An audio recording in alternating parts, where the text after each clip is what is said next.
to go. Let me go out first. I bet they'll mistake you.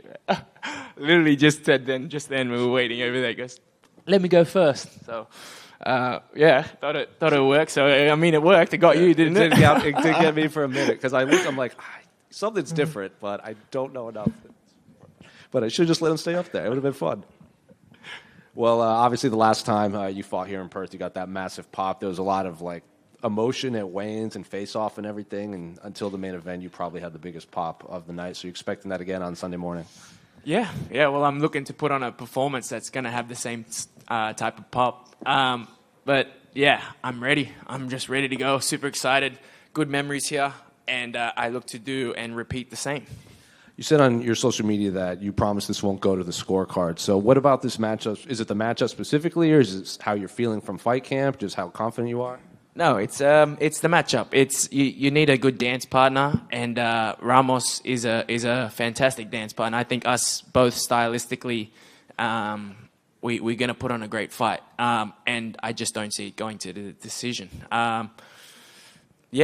I think me and him are just super exciting fighters, and we're both looking to finish. Did you have to practice defending those spinning back elbows that he likes to throw a whole bunch? Yeah. All my training partners had real fun putting on the elbow pads and practicing all those spinning attacks. So, yeah, I'm very well equipped now.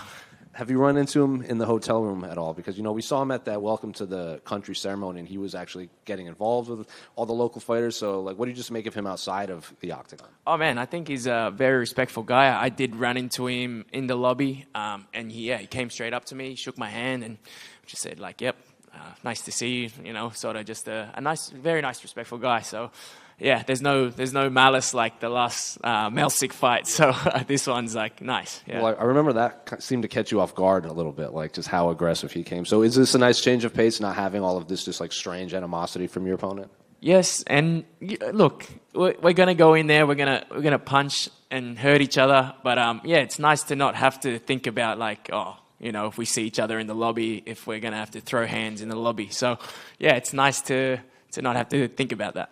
And you've been in the UFC for a little more than 4 years now. So do you feel like a UFC veteran at this point, or do you still trying to feel like you're kind of getting your feet wet in there?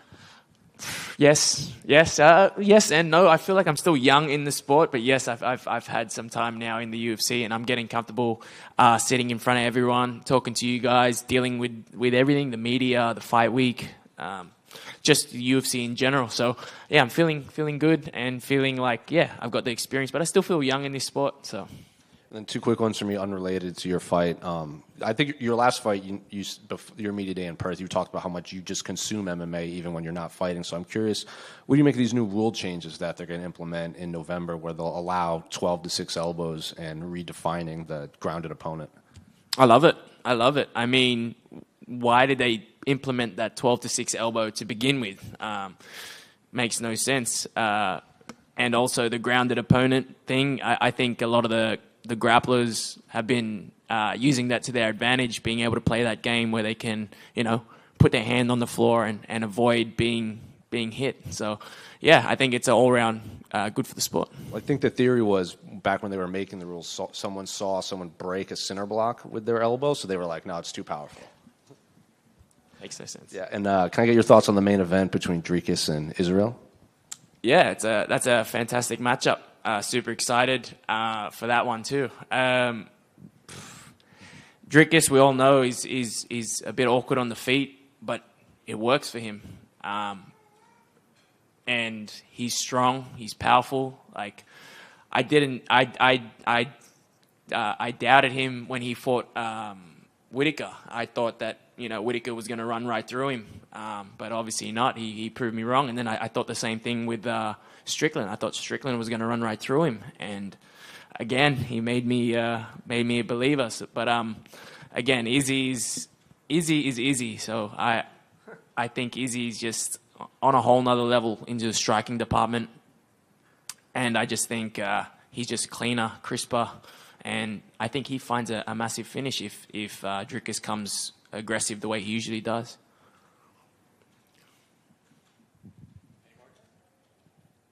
Josh, over here. Probably not a great question to ask you before you make weight, but any luck on the KFC sponsorship? Unfortunately, no. So I've given up on the KFC sponsorship. I'm not looking to go on that route. If I did get that sponsorship, I probably wouldn't be making featherweight anymore. I'd probably be up in the welterweights, middleweights. So I'm glad that I didn't get that sponsorship. But any beer companies that are looking to sponsor me, I'm happy to be a beer sponsor, to be an advocate for beers. So any beer sponsors. And of course, when you came out, there was that little switcheroo there. How is it to be in fight week with the family? It's the best. It's honestly the best to be able to share this sort of experience with my family, with my partner, with my baby. She's at the back over there. There you go. Just to have all of this is just. I just realize I'm living in the good times now. You know, I don't want to be like, when I'm a bit older and look back, oh, those were the good times, and not really take it all in. Where now I'm just like taking it all in and having the most fun with it and just getting the most experience out of it and enjoying it. So why not? Why not enjoy it as much as I can? Because I feel like when this time's gone, this time's gone. My fighting career is done. I'm not going to be able to fight in front of everyone and be in front of you guys and in front of the fans and be fighting for the UFC anymore. Like, I might as well make the most of it, have my family here, have my brother here, my partner, my coaches. It's the best. Fighting is obviously a very tough job. How does becoming a father change how you are as a fighter? Look, it's definitely challenging. Very hard on the sleep and the recovery, but it's the best thing that's the best thing that's ever happened to me. It's hard, but it's like the best thing that's ever happened to me. It's really opened my eyes. In terms of, man, time is just flying by. Like, you don't realize it, and then like in a blink of an eye, my little one has reminded me that 11 months has gone past so quick. So it's the best. And in relation to fighting, it's it's the same thing. It's just. Yeah, I just got to take it in for all of what it is now. Enjoy it all. So, the last time you fought in Perth, you walked out to Murder on the Dance Floor, and then following that song kind of got a bit of a resurgence, kind of became a meme.